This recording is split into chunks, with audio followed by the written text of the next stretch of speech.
Fraction से decimal में change किए, डेसिमल से फ्रैक्शन में चेंज किए। अब कुछ डेसिमल के कुछ जो है काइंड्स हैं, उनके बारे में हम लोग जानेंगे।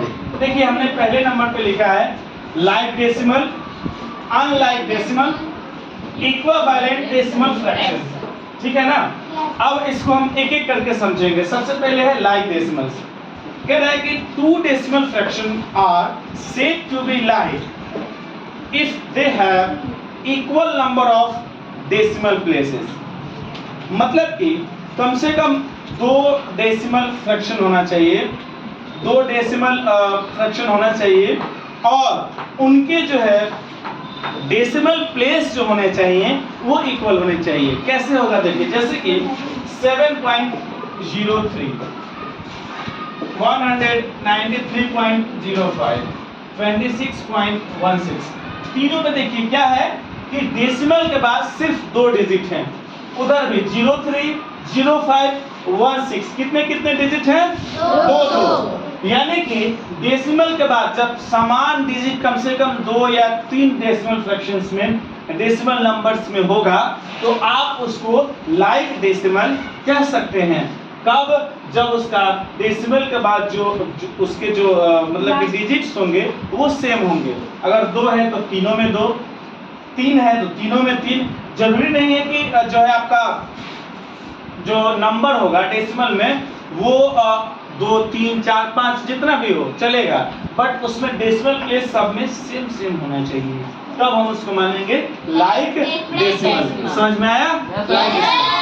अनलाइक डेसिमल डिफरेंट है इससे, टोटल उल्टा। इसमें जो है सेम सेम नहीं हो, डिफरेंट हो, है ना, तो वो अनलाइक हो जाता है। जैसे कि 0.13 है ना, 1.061 और 17.1। अब देखिए इसमें कितने प्लेस है डेसिमल के बाद? 2, इसमें 3, इसमें 1, तीनों में डिफरेंट है। तो ये हो गया अनलाइक डेसिमल और ये हो गया लाइक डेसिमल। जिसमें डेसिमल प्लेस सेम वो हो गया लाइक डेसिमल, और जिसमें डिफरेंट वो अनलाइक। कोई दिक्कत? जिसमें डेसिमल प्लेस सेम रहेगा वो लाइक डेसिमल, और जिसमें डिफरेंट रहेगा वो अनलाइक डेसिमल। अब हम जानेंगे इक्विवेलेंट डेसिमल फ्रैक्शन। इसके बारे में कह रहा है कि डेसिमल फ्रैक्शन किसको हम जो है इक्विवेलेंट कहते हैं, जिसके जैसे देखिए 0.7, इसके बाद 0.70, 0.700। हमने आपको कुछ चीज बताया था। क्या बताया था?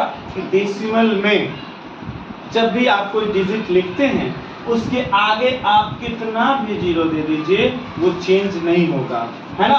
किसी नंबर के पीछे आप कितना भी 0 दे दीजिए ये 1 ही रहेगा। बिल्कुल उसी प्रकार 0.7 को आप 0.70 लिखिए, 0.700 लिखिए, ये चेंज होने वाला नहीं है। डेसिमल में जब कोई नंबर हो उसके आगे आप कितना भी 0 दे सकते हैं, और कोई नंबर के अगर जो नंबर है कोई डेसिमल उसमें नहीं लगा हुआ है तो उसके पीछे आप जितना भी 0 चाहें दे सकते हैं। इससे उसमें कोई परिवर्तन, कोई चेंज नहीं आएगा। तो वही लाइक जो है आप इक्विवेलेंट डेसिमल फ्रैक्शन में वही चीज है कि उसके आगे 0 दे रखा है, तो इसको आप अगर फ्रैक्शन में चेंज करेंगे क्या होगा? 7/10, 70/100 और 700/1000, है कि नहीं। अब आप इसको चेंज करना चाहें, क्योंकि जब ये फ्रैक्शन में है कटेगा, इसको सिंपलेस्ट फॉर्म में करेंगे तो ये 7/10 हो जाएगा, ये 7 कितना होगा, ये भी 10 हो जाएगा, इसको भी आप करेंगे तो ये भी 7/10 हो जाएगा, है ना, क्योंकि ये 0 इस 0 से कट जाएगा, ये दोनों 0 इससे कट जाएगा। यानी कि हर बार सेम रहा है कि नहीं, चेंज हो रहा है क्या? अगर आप इसको सिंपलेस्ट फॉर्म में कर रहे हैं तो क्या ये चेंज हो रहा है? नहीं हो रहा है ना, इसीलिए ये इक्विवेलेंट डेसिमल फ्रैक्शन हुआ। जब किसी नंबर को आप जब किसी भी 2, 3, 4 फ्रैक्शंस को जब उसके सिंपलेस्ट फॉर्म में आप लाते हैं तो वो सेम हो जाता है, इक्वल हो जाता है, उसी को हम इक्विवेलेंट डेसिमल फ्रैक्शन कहते हैं। समझ में आया ना? यानी कि 0.6 इक्विवेलेंट है 0.60 के और 0.600 के। ये तीनों क्या हैं? इक्विवेलेंट डेसिमल फ्रैक्शन हैं। Any doubt? No, sir.